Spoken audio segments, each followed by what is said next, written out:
Berpelukan. Seneng sih gue ngelihat Bang Gadun dan si Jujur berpelukan dan saling bermaaf-maafan. Ibaratnya kayak Tinky Winky, Dipsy, Lala. Mereka berpelukan tapi Po-nya ketinggalan.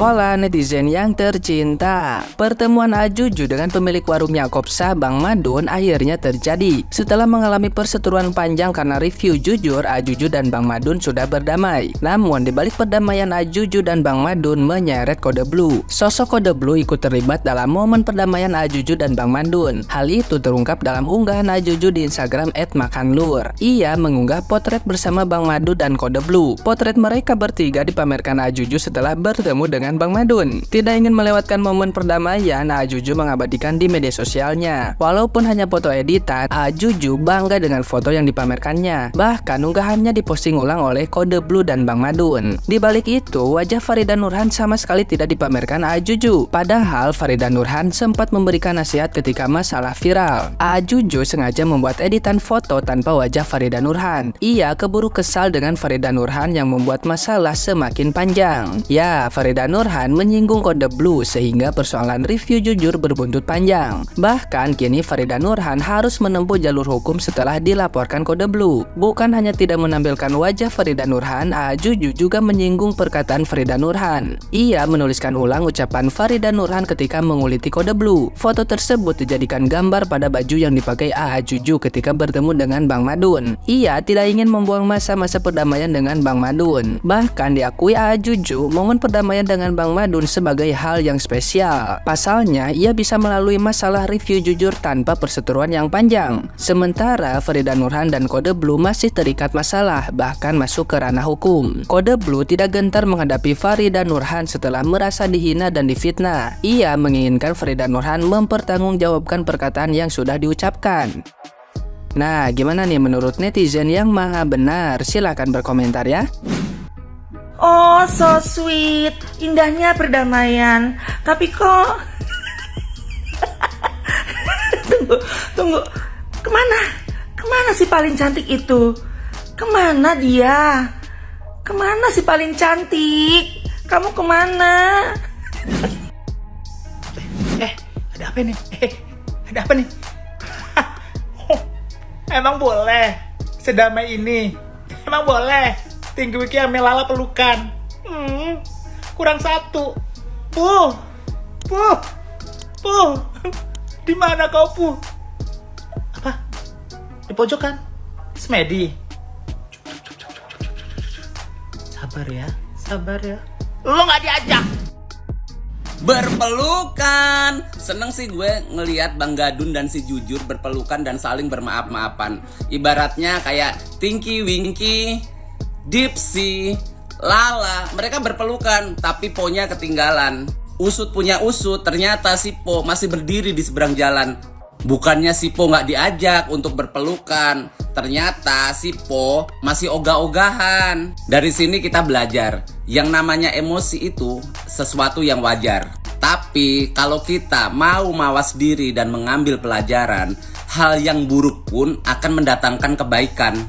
Salut buat Bang Gadun, semoga usahanya semakin lancar, semakin maju, dan juga semakin memberikan manfaat baik kepada orang-orang di sekitar. Buat Po, udah dipanggil noh buat berpelukan, nggak usah pura-pura nggak dengar terus merasa seolah-olah diabaikan. Tapi kalau misalnya lo masih merasa bener ya silahkan, lanjutkan. Nah gitu dong Bang Madun, baru keren, baru adem anyem liatnya. Menerima sebuah kritikan dengan legowo. Tapi yang di sana udah terlanjur kecemplung basah, bagaimana dong untuk mempertahankan apa yang namanya humanity ya, kalau nggak salah baca ya begitu. Berarti yang ono sendirian dong. Tapi kasihan juga guys. Lagian ya, dia main nyemplung aja udah tahu bahaya. Ya udahlah, udah terlanjur basah mau gimana? Lanjutkan. Sekarang Sepuh versus everybody, ya kan? Makanya Tala, aku tuh pas lihat podcastnya Dr. Richard tak pikir si Kode Blue ku sejelek opo sih, elek koyo opo sih kok sampai lek sing apa sepui kulek ngenyek kok sampai istilah orang Jawa tuh ngenyek gitu ya, kok kayak ngece nemen gitu. Sejelek apa sih?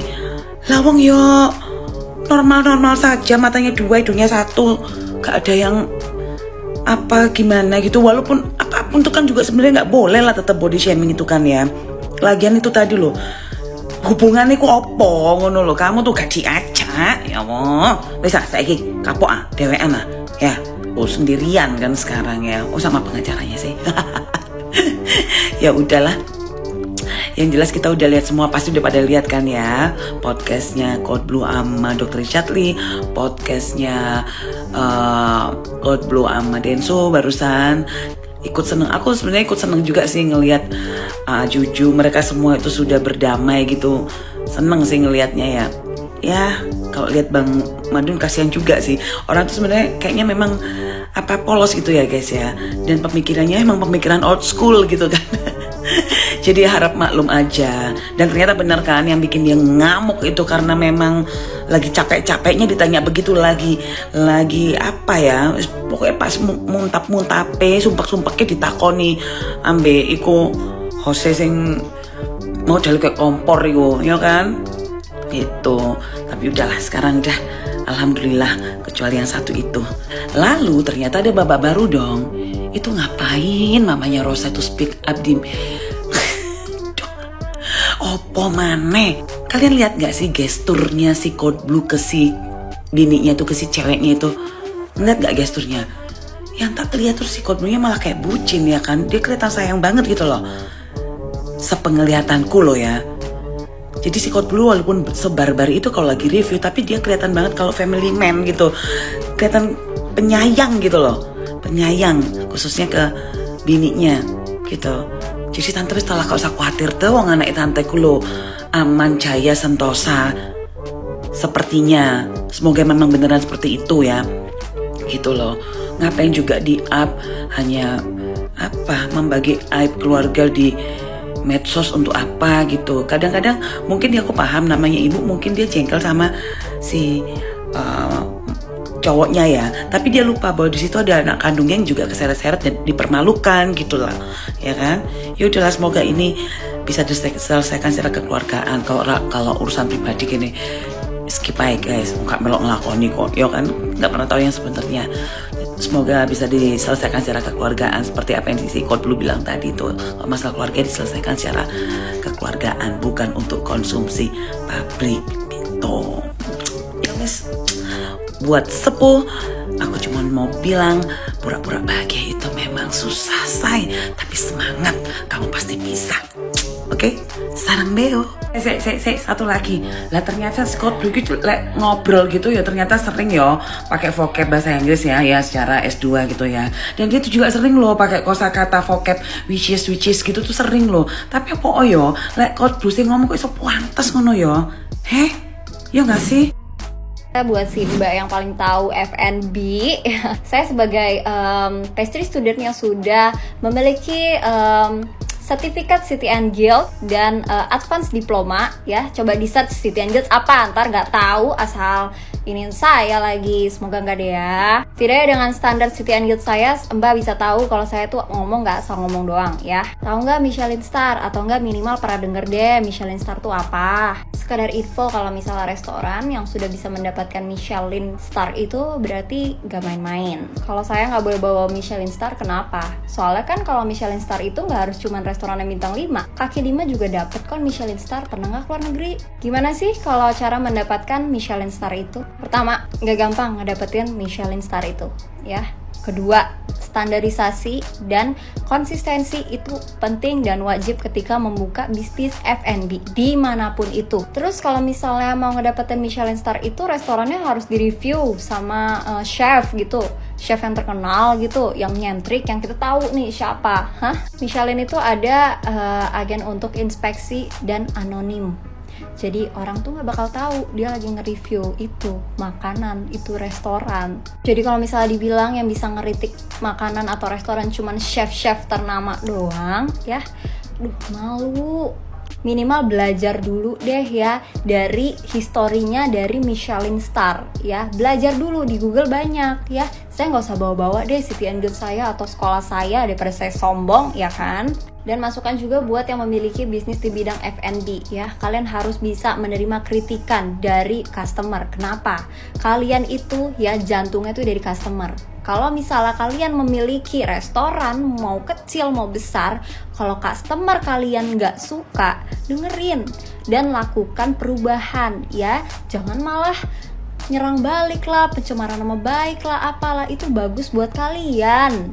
Dan Code Blue lanjutin, gua nge-follow lu dari lama ya, jadi tolong lanjutin karena lu bukan food vlogger yang cuma ngomong enak, aduh enak banget, aduh ini nggak enak, aduh ini kurang asin, ini asin banget, nggak cuma gitu-gitu doang. Udah tahu embel-embel tentang yang kayak food safety-nya gimana, terus healthy atau enggak, atau dia serve-nya gimana. Bagus, lanjutin. Semoga dengan adanya Code Blue, standarisasi tentang F&B di Indonesia semakin tinggi. Itulah baru bagus, makanya terima kritikan.